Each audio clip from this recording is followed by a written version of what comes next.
और चलिए अब बात कर लेते हैं झारखंड की। तो झारखंड में आज सत्ताधारी जेएमएम के विधायक की बड़ी बैठक होनी है और इसमें जो जेएमएम की सहयोगी दल है कांग्रेस, उसके भी विधायक शामिल होंगे। तो एक बड़ी बैठक ये मानी जा रही है। हेमंत सोरेन जमीन घोटाला मामले में जब से बरी हुए हैं, राज्य में सियासत में बिल्कुल हलचल देखने को मिल रही है और उसी हलचल को इस बैठक ने बढ़ा दिया है कि आखिर इस बैठक से क्या सामने निकल करके आएगा, क्या मुख्यमंत्री का जो चेहरा है एक बार फिर से राज्य में बदलेगा।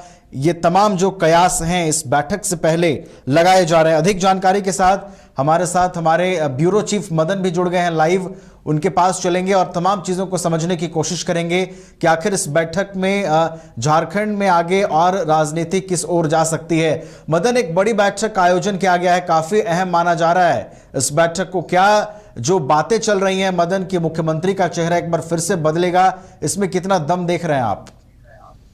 बिल्कुल, देखिए आज की बैठक बड़ी है। ये जरूर इस मायने से है कि जिस तरह से राजनीतिक हालात बने हैं झारखंड में, ऐसे में विधायक दल की बैठक बुलाना ही एक बड़ी खबर है और ऐसे में ये निर्णय संभावित माने जा रहे हैं कि जो राज्य के मुखिया है उसके चेहरे भी बदल सकते हैं। लेकिन नवीन, सबसे पहले मैं आपको बता दूं कि आपने कहा कि पूर्व मुख्यमंत्री हेमंत सोरेन बरी हो गए।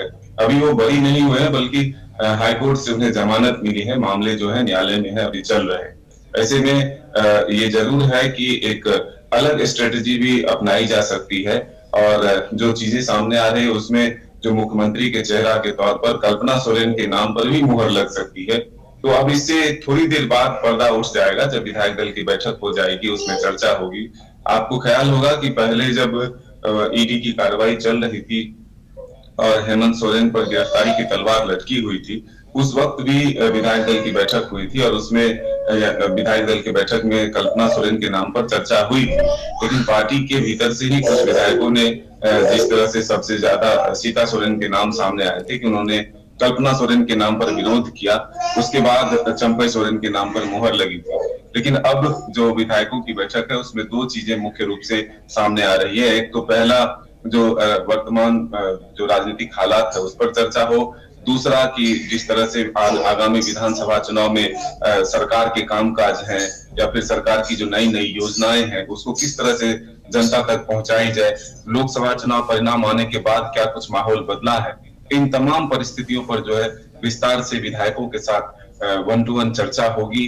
यह हेमंत सोरेन के जेल से आने के बाद पहली ऐसी बैठक है जिसमें तमाम विधायक जो है वो मौजूद रहेंगे। तो हम ये कह सकते हैं कि एक बड़ी बैठक जो है आज है, लेकिन इसमें नेतृत्व परिवर्तन को लेकर की भी सुगबुगाहट जो है पहले से होने लगी है कि आखिर 3 जो महत्वपूर्ण कार्यक्रम थे चंपई सोरेन के, वो 2 दिन पहले क्यों रद्द कर दिए जाते हैं। आखिर अगर सब कुछ ठीक है तो फिर कार्यक्रम होते रहते और नाम परिवर्तन के जो है घोषणा किए जा सकते थे। लेकिन ऐसा ना करके सिर्फ नाम परिवर्तन या फिर सत्ता परिवर्तन को लेकर के जो चीजें सामने आई है, उसके बाद 3 प्रोग्राम रद्द होने और आम लोगों से जो मुलाकात है वो नहीं होना, ये कई सवाल खड़े करते हैं। तो इसलिए यह बैठक जो है महत्वपूर्ण हो जाता है।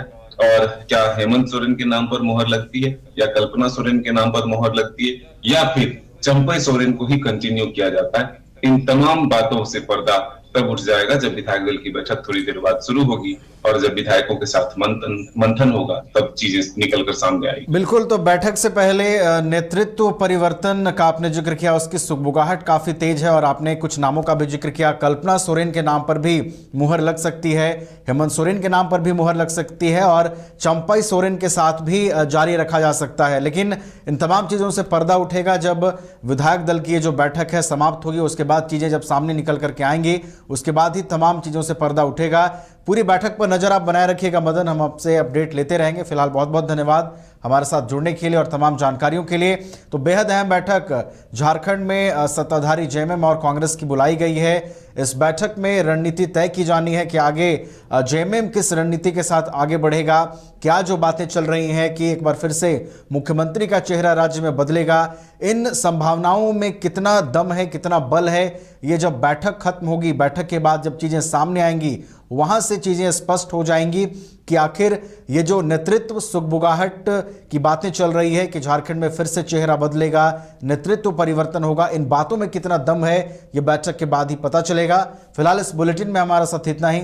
आप देखते रहिए न्यूज़ 22 को। घर के लिए ग्रोसरीज की जरूरत हो या चाहिए फल और सब्जी, डेयरी या बेकरी प्रोडक्ट्स चाहिए या beverages, snacks and branded foods चाहिए हो या ब्यूटी प्रोडक्ट्स, अब इनके लिए अलग अलग दुकानों की तलाश हुई खत्म, क्योंकि रांची में खुल गया है केस्टोमार्ट, जो रखे आपका और आपके बजट का ख्याल।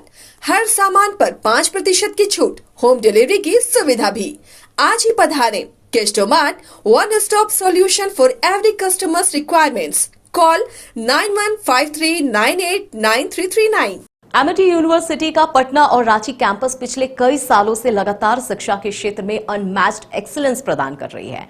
यूनिवर्सिटी रिसर्च और इनोवेशन और के कल्चर को बढ़ावा देती है और यही कारण है कि यहाँ के शिक्षकों और छात्रों ने मिलकर अब तक 1000 से ज्यादा रिसर्च पेपर और 100 से ज्यादा पेटेंट फाइल किए हैं।